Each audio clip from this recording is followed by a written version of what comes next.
क्या कभी आपने ये महसूस किया है कि जीवन जैसे भाग रहा है, पर हम समझ नहीं पा रहे हैं कि आखिर हम किस दिशा में जा रहे हैं?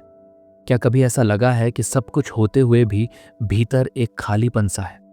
अगर हाँ, तो यकीन मानिए, आज की ये किताब आपकी सोच को हिला सकती है। आज हम बात करने जा रहे हैं ओशो की उस गहरी किताब की, जो न सिर्फ सवाल उठाती है, बल्कि जवाब भी देती है। पुस्तक का नाम है अमी जरत बिकसत कंवल, एक ऐसी किताब जो कबीर के शब्दों में छिपी आत्मा की पुकार को उजागर करती है। तो चलिए शुरू करते हैं इस अंतरयात्रा को, जहां शब्दों के पार मौन बोलता है। अध्याय 1, विचारों की गहराई से। ओशो इस अध्याय की शुरुआत एक अत्यंत रहस्यमयी और सूक्ष्म प्रश्न से करते हैं कि क्या जीवन वही है जो हम देख रहे हैं, या कुछ और भी है जो दिखाई नहीं देता। लेकिन जो अधिक सच्चा है, वे कबीर के उस पद की व्याख्या से आरंभ करते हैं जिसमें कहा गया है, अमी जरत बिकसत कंवल बिन पानी कमल भिगोए। ये पंक्ति प्रतीक है उस अदृश्य स्रोत की जो जीवन को भीतर से पोषित करता है। ओशो समझाते हैं कि कबीर यहाँ बाहरी जल या भौतिक अमृत की बात नहीं कर रहे, बल्कि उस आंतरिक सत्ता की ओर इशारा कर रहे हैं जो चेतना का मूल है। उस सत्ता से जब झरने बहते हैं, तब भीतर का कमल खिलता है। यह कमल आत्मा का प्रतीक है। यह कमल हृदय का नहीं, बल्कि आत्मा के केंद्र का प्रतिनिधित्व करता है। ओशो इस अध्याय में बार बार ध्यान की बात करते हैं। ध्यान यानी भीतर की ओर लौटना। उन्होंने स्पष्ट किया है कि केवल बाहरी दुनिया को देखने से सत्य नहीं मिलेगा, क्योंकि बाह्य तो माया है, परिवर्तनशील है। ध्यान एक ऐसा माध्यम है जिसके द्वारा हम अमी यानी अमृत के उस झरने को अनुभव कर सकते हैं जो हर व्यक्ति के भीतर से प्रवाहित हो रहा है, लेकिन हम उसे अनदेखा करते हैं। ओशो ने यह भी कहा कि जब तक व्यक्ति बाहर की दौड़ में उलझा है, तब तक उसका कमल सूखा हुआ है, वह जीवन से कट गया है। पहले अध्याय में उन्होंने मृत्यु की भी चर्चा की, लेकिन एक बिल्कुल अलग दृष्टिकोण से। उन्होंने बताया कि मृत्यु डरावनी नहीं है। मृत्यु तो केवल एक आवरण का हटना है, ताकि आत्मा का कमल खिल सके। इस अध्याय में उन्होंने ध्यान की आवश्यकता को भी समझाया, लेकिन किसी विधि में बांधे बिना। उन्होंने कहा कि ध्यान कोई क्रिया नहीं है, ध्यान तो एक स्थिति है। जब मन शांत होता है, जब विचार रुक जाते हैं, तब भीतर कुछ झरता है। वही अमी है, वही अमृत है, वही परम सत्ता है। और जब वह झरता है, तब जीवन में एक मौन संगीत उभरता है। ओशो का कहना है कि कबीर के इन पदों को केवल शब्दों के रूप में मत सुनो, बल्कि उन्हें भीतर उतरने दो। अगर अमृत भीतर से झर रहा है, तो फिर हम उसे अनुभव क्यों नहीं कर पाते? क्या कारण है कि हमारी चेतना उस अम्मी को नहीं पहचान पाती? और सबसे महत्वपूर्ण, क्या यह दुनिया वास्तव में हमें उस अमृत से काटती है, या हमारा ही मन? इसका उत्तर ओशो अगले अध्याय में बहुत गहराई से देते हैं।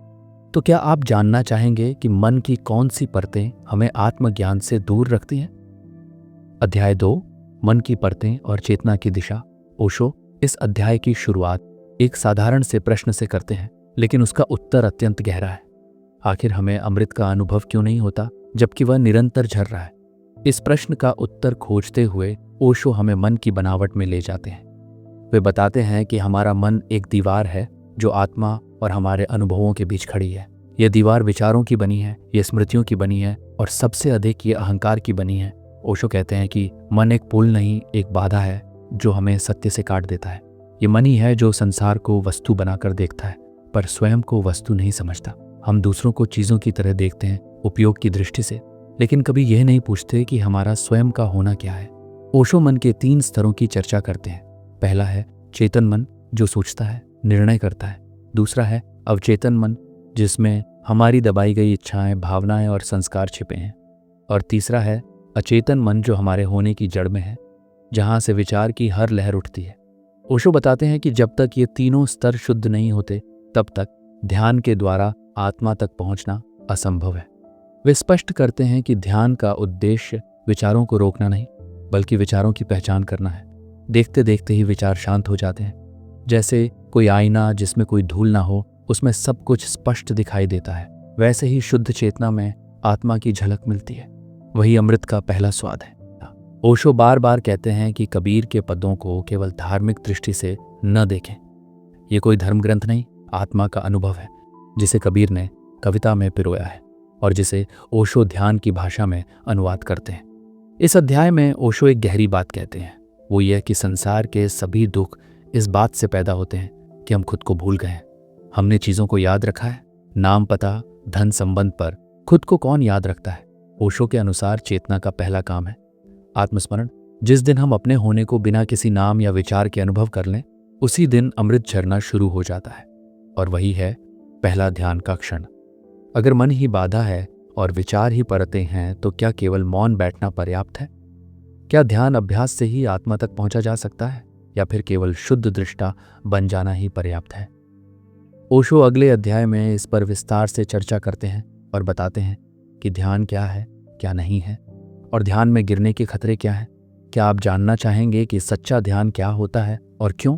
हजारों साधक ध्यान करते हुए भी आत्मा को नहीं छू पाते। अगला अध्याय इन प्रश्नों का उत्तर देगा।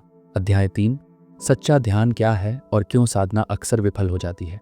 ओशो तीसरे अध्याय की शुरुआत एक बहुत मूलभूत लेकिन अक्सर अनदेखे सवाल से करते हैं। क्या ध्यान करना है या ध्यान में होना है? यही वह फर्क है जिसे न समझ पाने के कारण हजारों साधक सालों तक अभ्यास करते हैं, लेकिन फिर भी भीतर कुछ नहीं बदलता। ओशो कहते हैं कि ध्यान कोई क्रिया नहीं है, ध्यान कोई तकनीक नहीं है, ध्यान कोई अभ्यास नहीं है। ध्यान तो एक स्थिति है जहां आप कुछ कर नहीं रहे होते, बल्कि केवल देख रहे होते हैं। और यह देखना इतना शुद्ध और निर्विकार होता है कि उसमें करने वाला भी मिट जाता है। ओशो इसे समझाने के लिए एक उदाहरण देते हैं। वे कहते हैं कि जैसे कोई झील हो जिसमें कोई लहर ना हो, तब उसमें आकाश स्पष्ट झलकता है।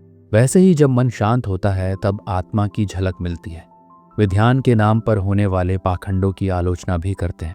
वे कहते हैं कि अगर ध्यान करते समय तुम भीतर परिणाम की उम्मीद रखो तो वह ध्यान नहीं, लालच बन जाता है। अगर तुम सोचते हो कि ध्यान से कुछ मिलना चाहिए तो वह ध्यान नहीं, व्यापार बन जाता है।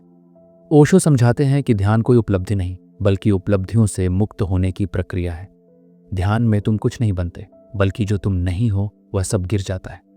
इस अध्याय में ओशो यह भी बताते हैं कि ध्यान में सबसे बड़ा खतरा है ध्यान का अहंकार। बहुत से लोग ध्यान करते हैं, लेकिन धीरे धीरे यह विचार पकड़ लेते हैं कि मैं विशेष हूं, मैं ध्यान करने वाला हूं, और यह विचार ही सबसे बड़ी दीवार बन जाता है। ओशो कहते हैं, जब तक मैं ध्यान कर रहा हूं यह भाव है, तब तक ध्यान नहीं घटता। ध्यान तब घटता है जब मैं भी चला जाए, और ध्यान भी तब केवल मौन शेष रहता है, तब केवल शुद्ध उपस्थिति होती है। यही अमृत है, यही भीतर झर रहा है, यही वह स्थिति है जिसमें कमल खिलता, हाय आए। अगर ध्यान में करने वाला भी मिट जाए, अगर ध्यान एक ऐसी स्थिति है जिसमें कुछ करना नहीं बल्कि सिर्फ होना है, तो फिर शुरुआत कैसे करें, कैसे प्रवेश करें उस पहले कदम में जहां विचार रुकने लगते हैं? और क्या ध्यान बिना किसी मार्गदर्शक के भी घट सकता है? ओशो अगले अध्याय में ध्यान में प्रवेश के द्वारों की चर्चा करते हैं। वे बताते हैं कि साधक को किन संकेतों पर ध्यान देना चाहिए ताकि वह सच्चे मौन में उतर सके। क्या आप जानना चाहेंगे कि ध्यान का पहला अनुभव कैसे घटता है और किन भूलों के कारण वह टल जाता है? अध्याय 4 का विस्तार, ध्यान में प्रवेश कैसे हो और वह पहली झलक कब घटती है। ओशो इस अध्याय की शुरुआत एक अत्यंत मौलिक लेकिन अनकहे सत्य से करते हैं। वे कहते हैं, ध्यान कोई उपलब्धि नहीं है, वह तो हमारी मौलिक प्रकृति है जिसे हम भूल गए हैं, जिसे फिर से याद करने की जरूरत है। ओशो कहते हैं कि ध्यान में प्रवेश किसी विधि से नहीं होता, बल्कि सजगता से होता है। पर साधक अक्सर सोचते हैं कि ध्यान कोई विशेष मुद्रा है, कोई मंत्र है, या फिर कोई लंबी साधना है। ओशो इस भ्रम को पूरी तरह तोड़ते हैं। वे बार बार कहते हैं कि ध्यान तो हर पल उपलब्ध है। जरूरत है बस एक बात की, संपूर्णता से जीने की। जब कोई व्यक्ति जो कर रहा है उसमें पूरी तरह मौजूद होता है, बिना अतीत के बोझ के, बिना भविष्य की कल्पना के, तो वहीं पर ध्यान घटता है। ओशो उदाहरण देते हैं, अगर तुम पूरी सजगता से चाय पीते हो तो वह क्रिया ध्यान बन जाती है। अगर तुम पूरी सजगता से चल रहे हो तो वह चलना ही ध्यान है।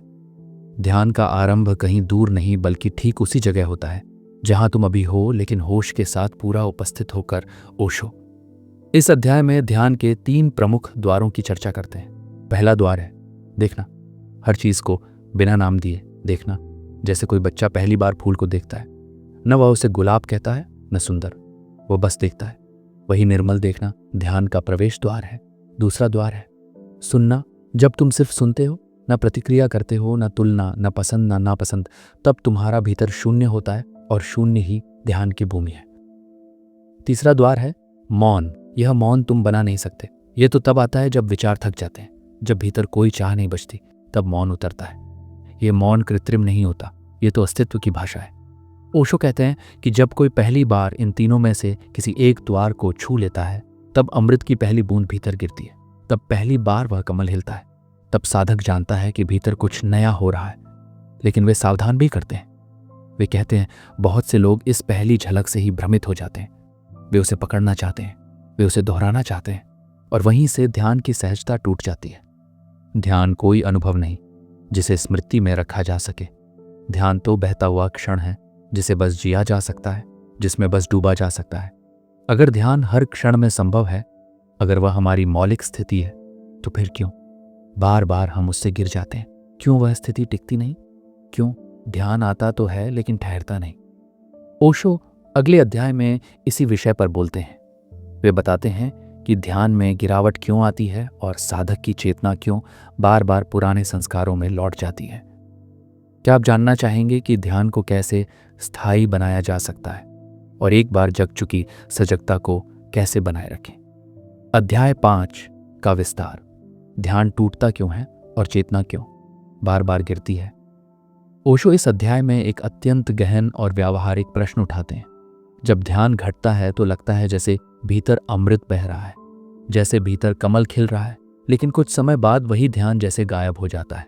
वही मौन जो था वह शोर में बदल जाता है, वही शांति फिर अशांति में ढल जाती है। क्यों ऐसा होता है? ओशो इसका उत्तर भीतर की आदतों और वर्षों से जमी बेहोशी में खोजते हैं।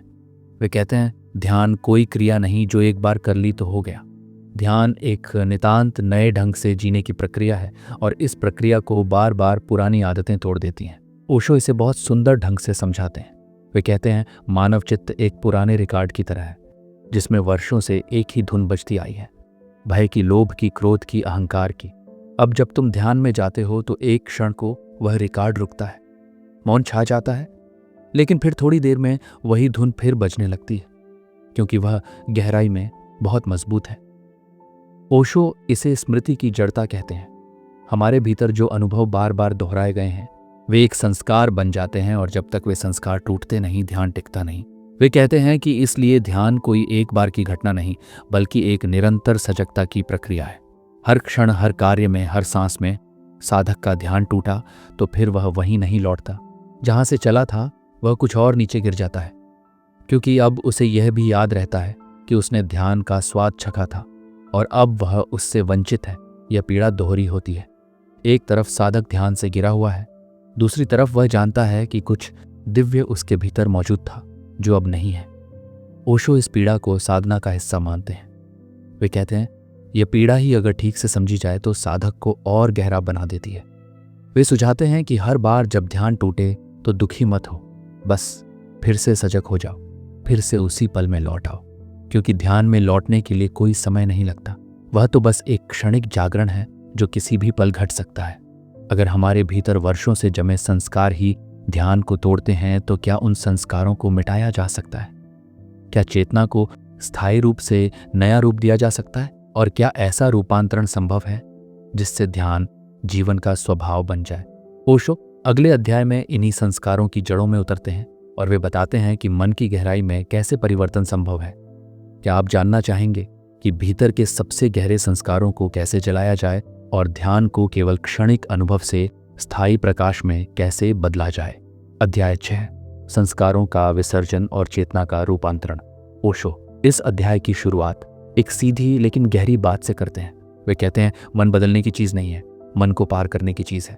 साधक बार बार सोचता है कि वह अपने पुराने विचारों को सुधार ले, वह अपने क्रोध को थोड़ा कम कर ले, वह अपनी वासनाओं को थोड़ा नियंत्रित कर ले। पर ओशो स्पष्ट कहते हैं, यह आध्यात्मिक मार्ग नहीं है, यह सिर्फ पुराने मन को सजाना है, जबकि ध्यान की दिशा है पुराने मन को जलाना।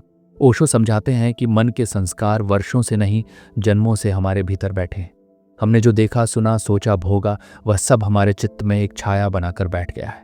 वही छाया हमारे जीवन को संचालित करती है। अब सवाल है, उसे मिटाया कैसे जाए? कैसे उस गहराई तक पहुंचा जाए जहां संस्कार जन्म लेते हैं? ओशो कहते हैं, देखने मात्र से रूपांतरण होता है। जिस क्षण कोई व्यक्ति पूरी सजगता से अपने भीतर के क्रोध को देखता है, बिना उसे रोके, बिना उसे दबाए, बिना उसका समर्थन किए, तो वह क्रोध खुद ब खुद जलने लगता है। संसार में कोई अग्नि इतनी शक्तिशाली नहीं जितनी शक्तिशाली सजगता की अग्नि है। यह अग्नि भीतर के सारे विकारों को भस्म कर देती है।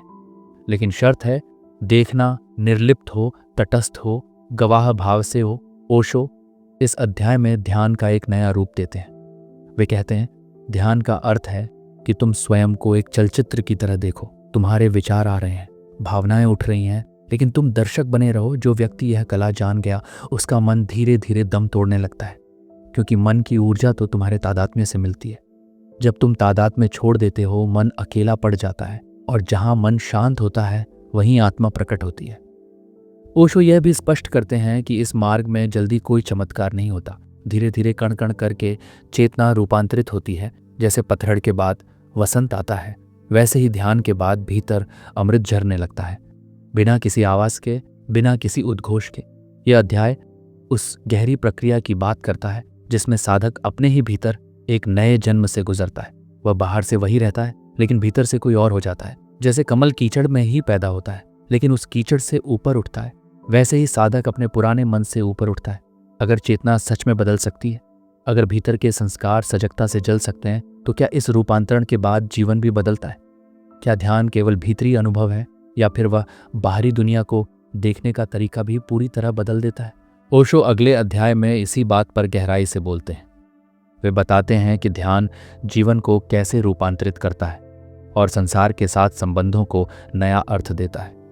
क्या आप जानना चाहेंगे कि ध्यान के बाद जीवन कैसा दिखता है, और क्या कोई साधक संसार में रहते हुए भी पूर्ण ध्यान में जी सकता है?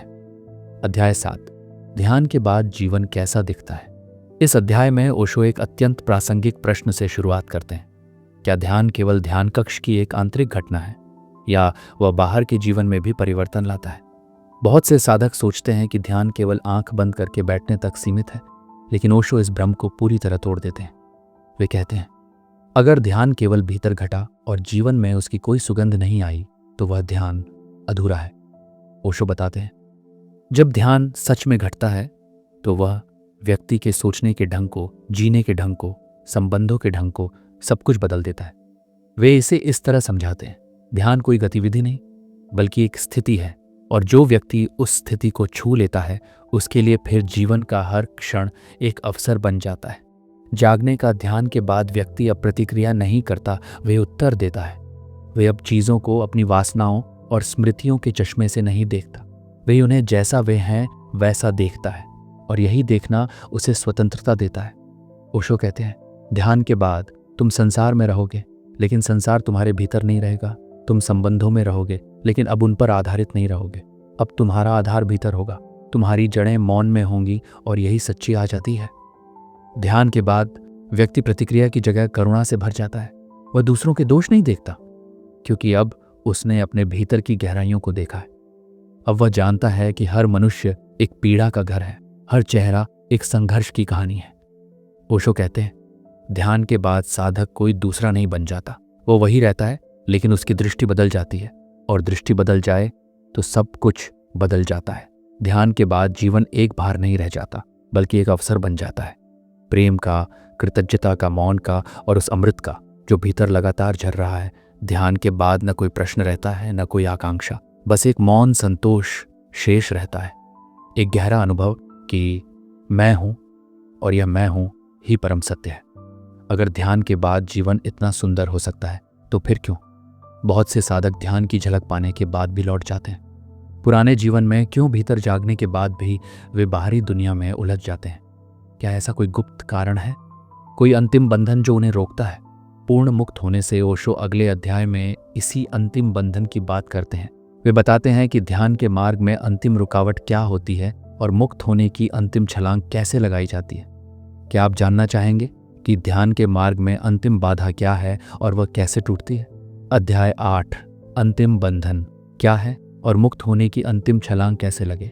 ओशो इस अध्याय में एक अत्यंत सूक्ष्म और निर्णायक प्रश्न उठाते हैं। वे कहते हैं, साधक ध्यान करता है, अनुभव पाता है, भीतर मौन उतरता है, लेकिन फिर भी कुछ बचा रह जाता है, कोई सूक्ष्म जंजीर, कोई अंतिम गांठ जो उसे पूरी मुक्ति नहीं लेने देती। ओशो इस अध्याय में इसी अंतिम बंधन की खोज करते हैं। वे कहते हैं, ध्यान तुम्हें बहुत ऊपर ले आता है, तुम्हारा मन शांत हो जाता है, तुम भीतर मौन को छू लेते हो, लेकिन फिर एक और परत प्रकट होती है जो पहले दिखती ही नहीं थी, वह है अहम। लेकिन यह कोई सामान्य अहंकार नहीं, यह अब एक पवित्र अहंकार है। ओशो इसे कहते हैं आध्यात्मिक अहंकार, जो कहता है मैं साधक हूँ, मैं ध्यान करता हूँ, मैं विशेष हूँ, मुझे अनुभव हो गया है। यह मैं अब बहुत परिष्कृत हो चुका होता है। यह अब क्रोध या लालच की भाषा में नहीं बोलता। यह अब शांति, प्रेम, मौन, ज्ञान इनके नाम पर ही जीवित रहता है। ओशो कहते हैं यही अंतिम बंधन है। ये इतना सूक्ष्म है कि साधक इसे पहचान भी नहीं पाता। उसे लगता है कि अब कुछ नहीं बचा, लेकिन वही अब कुछ नहीं बचा कहने वाला मैं अभी भी मौजूद है। इसलिए ध्यान की अंतिम छलांग होती है। मैं का पूर्ण विसर्जन, न ध्यान करने वाला बचे, न अनुभव करने वाला, न जानने वाला, बस शुद्ध उपस्थिति रहे, बस होना शेष रह जाए, जिसमें कोई केंद्र न हो, कोई दावा न हो, कोई मैं न हो। ओशो समझाते हैं कि जब यह अंतिम अहंकार टूटता है तो साधक पूर्ण रिक्त हो जाता है, और वही रिक्तता सबसे गहरा भराव बन जाती है। अब कोई कुछ नहीं मांगता और वहीं सब कुछ बरसता है। अब कोई कहीं नहीं पहुंचना चाहता और वहीं परम मिलन घटता है। ध्यान की यह अंतिम छलांग कोई तकनीक से नहीं लगती। यह तब घटती है जब साधक पूरी तरह समर्पण में पिघल जाता है, जब वह यह भी छोड़ देता है कि कुछ पाना है। ओशो कहते हैं जिस दिन तुम यह भी भूल जाओ कि तुम ध्यान में हो, उस दिन ध्यान पूरा हुआ। जिस दिन तुम यह भी भूल जाओ कि तुम कुछ बनना चाहते थे, उस दिन तुम हो जाते हो वही जो तुम सदा से थे। अगर अंतिम बंधन मैं है, अगर अंतिम छलांग तब लगती है जब यह मैं गिर जाए, तो फिर सवाल उठता है क्या वह व्यक्ति जो अब मैं नहीं रहा, वह फिर भी संसार में कैसे जीता है? क्या वह बोलता है, हंसता है, खाता है, रिश्तों में रहता है? ओशो अगले और अंतिम अध्याय में इसी अंतिम अवस्था की झलक देते हैं। वे बताते हैं कि जब साधक पूर्ण रूप से मुक्त हो जाता है तो उसका जीवन कैसा बनता है। क्या आप जानना चाहेंगे कि एक मुक्त आत्मा संसार में कैसे जीती है? क्या वह लौटती है या कहीं खो जाती है? क्या वह प्रेम करती है या मौन हो जाती है? अध्याय 9, मुक्त आत्मा संसार में कैसे जीती है। ओशो इस अंतिम अध्याय में उस अवस्था का चित्र खींचते हैं जहां साधक पूरी तरह मुक्त हो चुका होता है, जहां ध्यान केवल एक अभ्यास नहीं बल्कि उसका स्वरूप बन चुका होता है। ओशो कहते हैं जब मैं गिर जाता है तो जो बचता है वह कोई व्यक्ति नहीं होता, वह एक शुद्ध उपस्थिति होती है। वह एक जीता जागता मौन होता है जो चलता है लेकिन उसका कोई गंतव्य नहीं होता, जो बोलता है लेकिन उसमें कोई बोलने वाला नहीं होता, जो हंसता है लेकिन उसके पीछे कोई स्व नहीं होता। ये वह दशा है जिसे बुद्ध ने कहा अनत्ता, जिसमें आत्मा नहीं बचती और वही परमात्मा का प्रवेश द्वार बन जाती है। ओशो बताते हैं कि मुक्त आत्मा संसार में रहती है, लेकिन वह संसार से बाहर भी होती है। वह पानी में कमल की तरह होती है, जड़ें कीचड़ में, लेकिन फूल जल की सतह से ऊपर खिला हुआ छूता है जल को, लेकिन भीगा नहीं होता। एक मुक्त व्यक्ति भोजन करता है लेकिन उसमें कोई लालच नहीं होता। वह बोलता है लेकिन बोलने में कोई दावा नहीं होता। वह संबंधों में होता है लेकिन बंधन में नहीं होता। ओशो इसे कहते हैं सहज जीवन, जहाँ कोई योजना नहीं, कोई चिंता नहीं, कोई स्मृति नहीं, बस हर क्षण में जीना, हर सांस को पूर्णता से जीना, हर दृश्य को गहराई से देखना। ओशो कहते हैं मुक्त आत्मा जब प्रेम करती है तो वह प्रेम केवल किसी एक तक सीमित नहीं रहता। वह प्रेम एक कंपन बन जाता है जो उसके चारों ओर फैलता है। वह जो भी छूता है उसमें करुणा भर जाती है, क्योंकि अब उसमें कुछ भी व्यक्तिगत नहीं बचा होता। ओशो यह भी स्पष्ट करते हैं कि मुक्त आत्मा कोई विशेष परिधान पहनने वाली या पहाड़ों में जाकर छुपने वाली नहीं होती। वह तुम्हारे बीच रहती है, खिलखिलाती है, काम करती है, पर भीतर से पूर्ण रूप से खाली होती है। और उसी रिक्तता में परमात्मा बोलता है, चलता है, जीता है। इस अध्याय के अंत में ओशो मौन हो जाते हैं, जैसे वे संकेत कर रहे हों कि जहां शब्द रुक जाते हैं वहीं जीवन शुरू होता है, और वही जीवन ध्यान का परम फल है। अब एक अंतिम लेकिन अत्यंत गहरा प्रश्न जो पूरे सफर को समेटता है। अगर मुक्त आत्मा ही अंतिम अवस्था है तो फिर क्या हर व्यक्ति उस बिंदु तक पहुंच सकता है, या केवल कुछ ही चुनिंदा आत्माएं? क्या यह यात्रा सबके लिए है या केवल सन्यासियों के लिए? क्या एक साधारण गृहस्थ, एक व्यापारी, एक माता या एक मजदूर भी इस परम की यात्रा कर सकता है? ओशो इस रहस्य पर भी मौन नहीं रहते।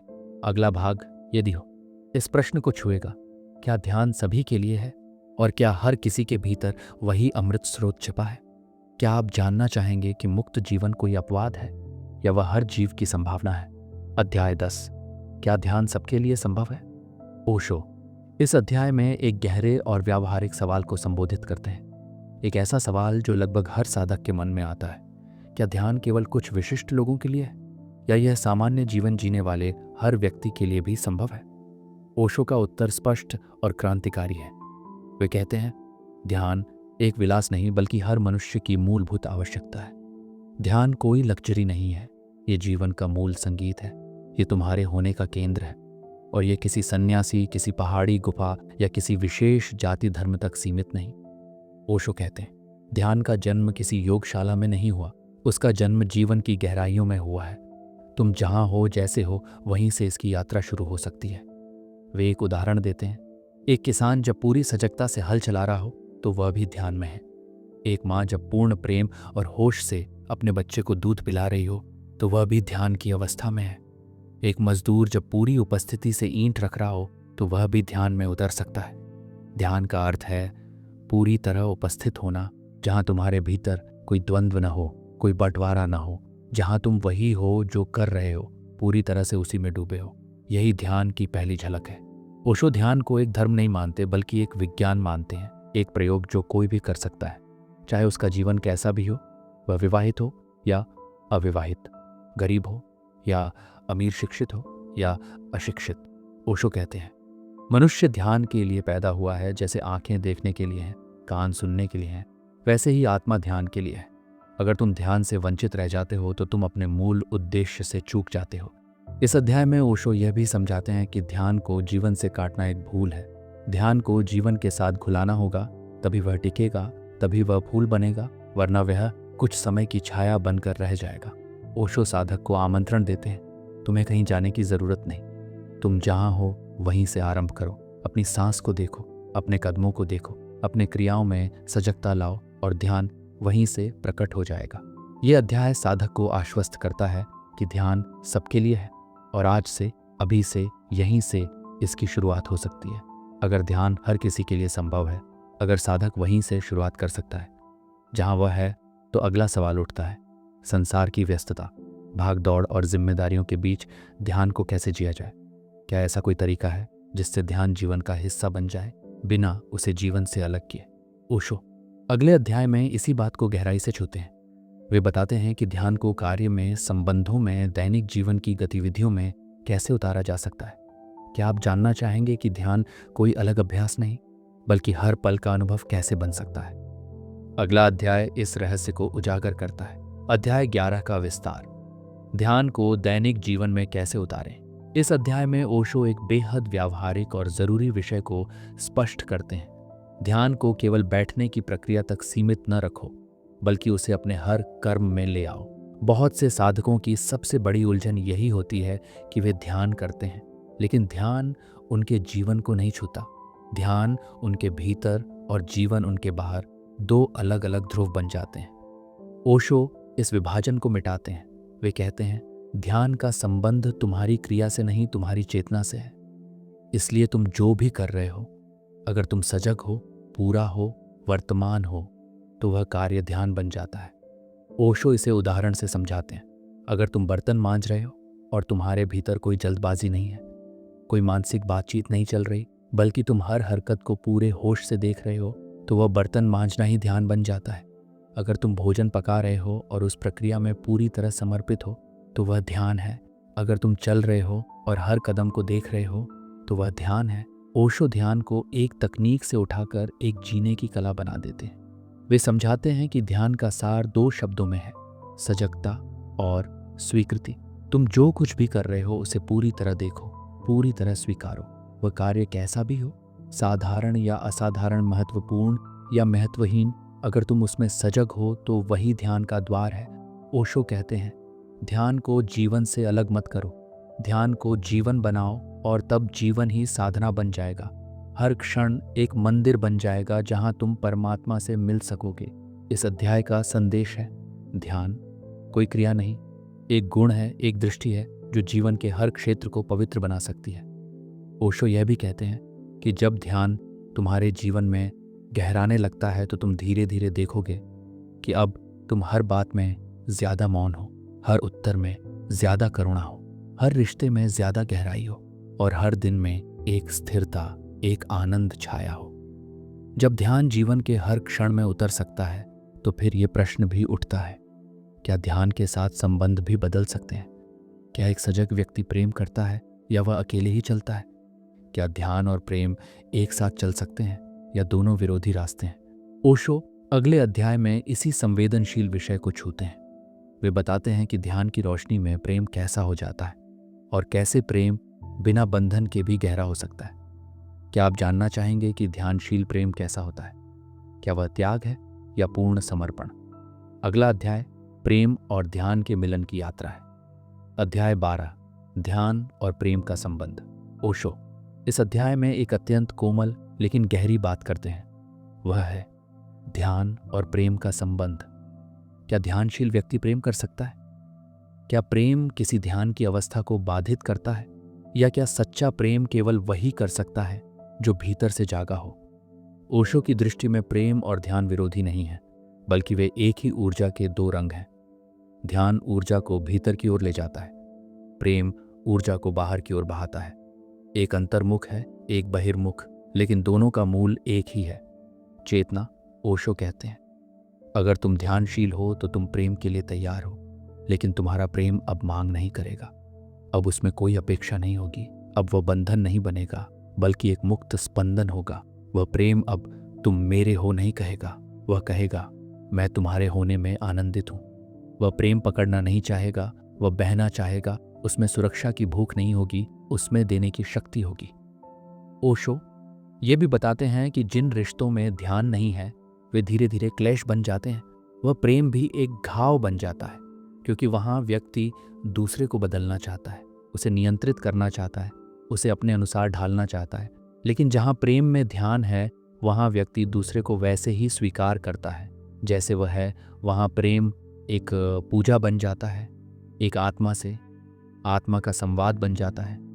ओशो समझाते हैं, जब तुम ध्यान के माध्यम से अपने भीतर प्रेम की धारा को खोज लेते हो तब तुम किसी एक व्यक्ति से प्रेम नहीं करते, तब तुम एक स्थिति बन जाते हो। तुम प्रेम करने वाले नहीं रहते, तुम स्वयं प्रेम बन जाते हो।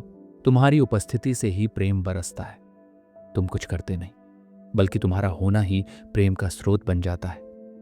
ओशो के शब्दों में, जब ध्यान और प्रेम मिलते हैं तब एक बुद्ध का जन्म होता है। तब जीवन संगीत बन जाता है और हर संबंध ध्यान का एक रूप बन जाता है। अगर प्रेम और ध्यान एक साथ चल सकते हैं, अगर प्रेम बिना अपेक्षा के संभव है, तो अगला प्रश्न उठता है, क्या एक ध्यानशील व्यक्ति दुख महसूस करता है या वह हर परिस्थिति में स्थिर और आनंदित बना रहता है? क्या उसे कभी टूटन नहीं होती?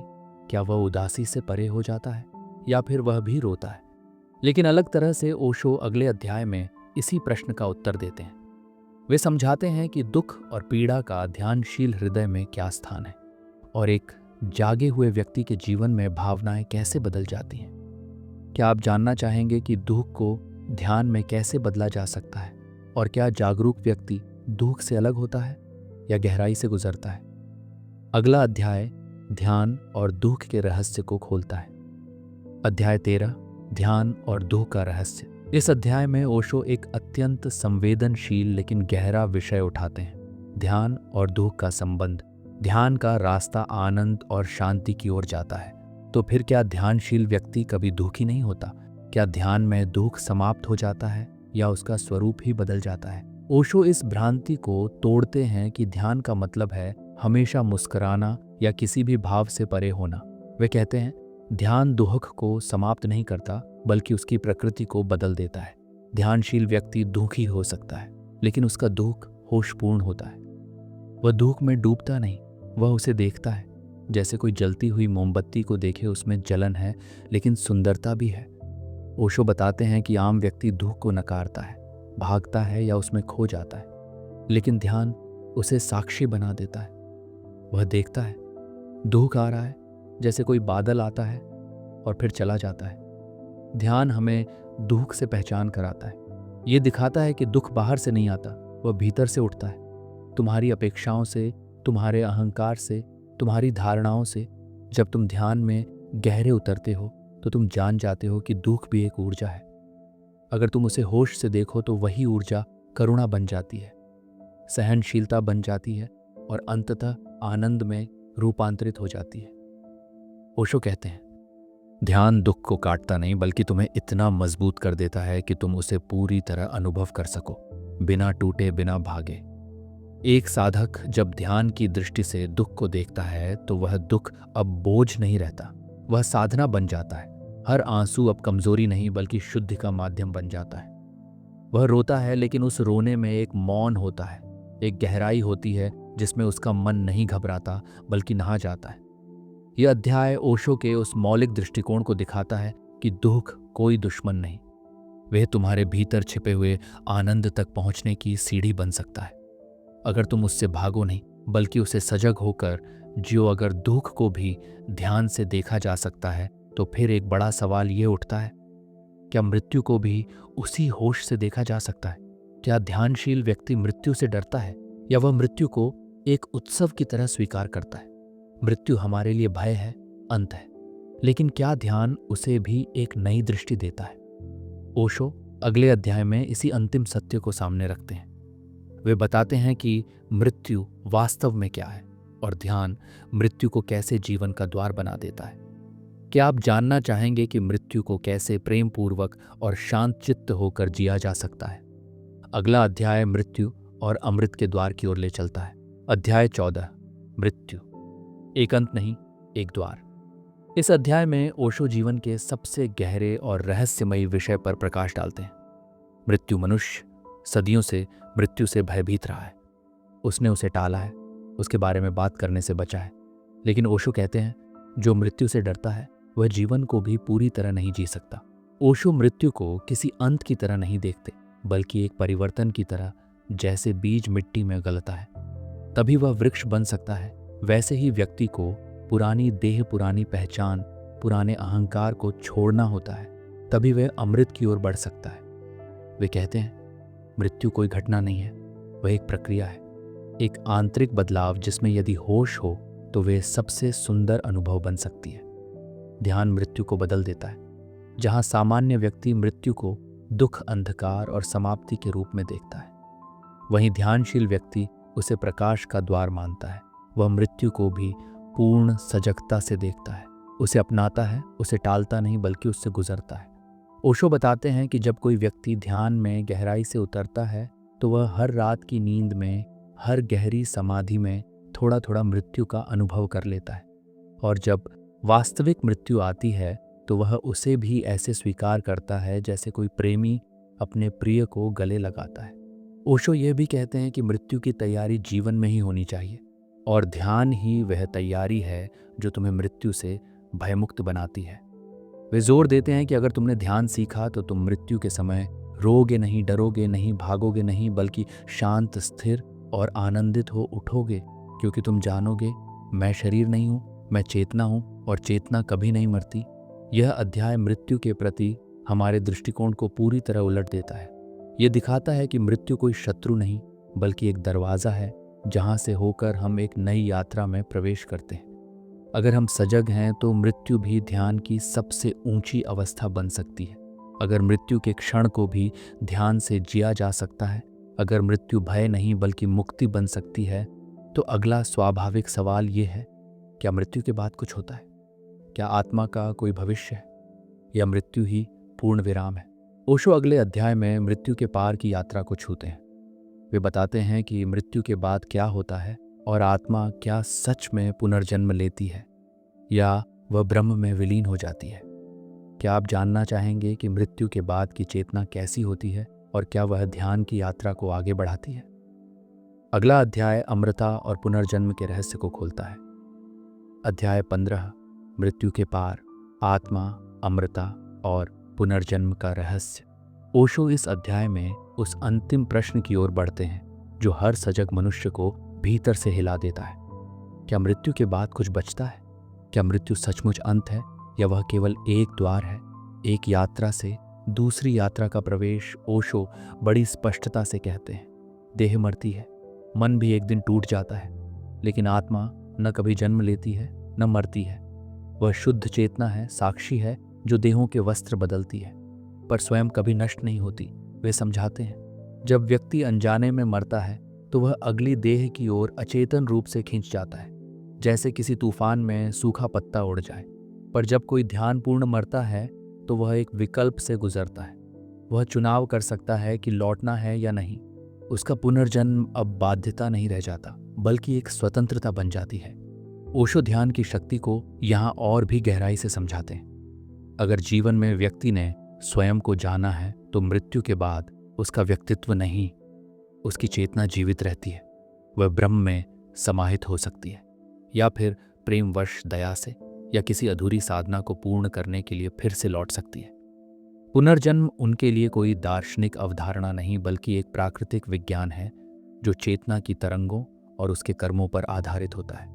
ओशो यह भी कहते हैं, जो ध्यान में गहराई तक गया है वह जान लेता है कि मृत्यु के बाद कुछ खोने जैसा नहीं है, बल्कि कुछ बड़ा मिलने वाला है। क्योंकि अब शरीर का बंधन नहीं रहेगा, मन की उलझनें नहीं रहेंगी, केवल शुद्ध अस्तित्व शेष रहेगा, और यही आत्मा की मुक्ति है। मृत्यु में भी सहज उतरता है और मृत्यु के पार भी चेतना की यात्रा में बना रहता है। वह कभी खत्म नहीं होता, वह केवल बदलता है, परिवर्तित होता है और धीरे धीरे विलीन हो जाता है उस अनंत में जिसे ओशो ब्रह्म कहते हैं। अगर आत्मा अमर है और पुनर्जन्म की यात्रा चेतना पर निर्भर है, तो एक जरूरी सवाल यह उठता है, कृपा ध्यान के माध्यम से मनुष्य ब्रह्म को अपन सकता है? क्या परम सुट्टा को अनुभव करना संभव है, या वह केवल कल्पना है? तो यह थी अमी जरत विकसत कंवल की एक गहरी यात्रा, जहां ओशो हमें जीवन के सबसे बुनियादी, सबसे अनदेखे और सबसे मौन पहलुओं से रूबरू कराते हैं। इस पुस्तक में ओशो सिर्फ ज्ञान नहीं देते, वे तुम्हें अपने ही भीतर झांकने के लिए आमंत्रित करते हैं। तुम्हारे सवालों को तोड़ते हैं और तुम्हें एक ऐसी जमीन पर ला कर खड़ा कर देते हैं जहां कोई उत्तर नहीं, बस प्रज्ञा है, ध्यान है और मौन की महक है। यह किताब जीवन को देखने का एक नया चश्मा देती है। जो व्यक्ति इसे समझ ले वह बाहर की दुनिया वहीं देखता है, लेकिन भीतर से पूरी तरह बदल चुका होता है।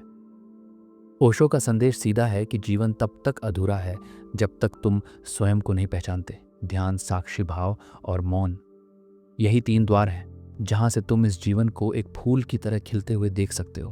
अगर ये शब्द तुम्हारे भीतर कुछ हिला गए हों, अगर ओशो की यह दृष्टि तुम्हें थोड़ी भी सच्ची लगी हो, तो इसे यहीं खत्म मत करो। इस वीडियो को उन लोगों तक पहुंचाओ जो जीवन को समझना चाहते हैं, न कि बस जीना। नीचे कमेंट में लिखो, क्या तुम अब ध्यान की यात्रा शुरू करने को तैयार हो, या तुम्हारे भीतर अभी भी कोई सवाल बाकी है? इस चैनल को सब्सक्राइब जरूर करो, क्योंकि अगली वीडियो में हम बात करेंगे ध्यान की शुरुआत कैसे करें, ओशो के बताए सरल तरीकों से, बिना कुछ छोड़े, बिना कहीं भागे। याद रखो, बदलाव बाहर नहीं भीतर शुरू होता है, और ये शुरुआत अभी हो सकती है, बस एक सच्चे मौन से। धन्यवाद।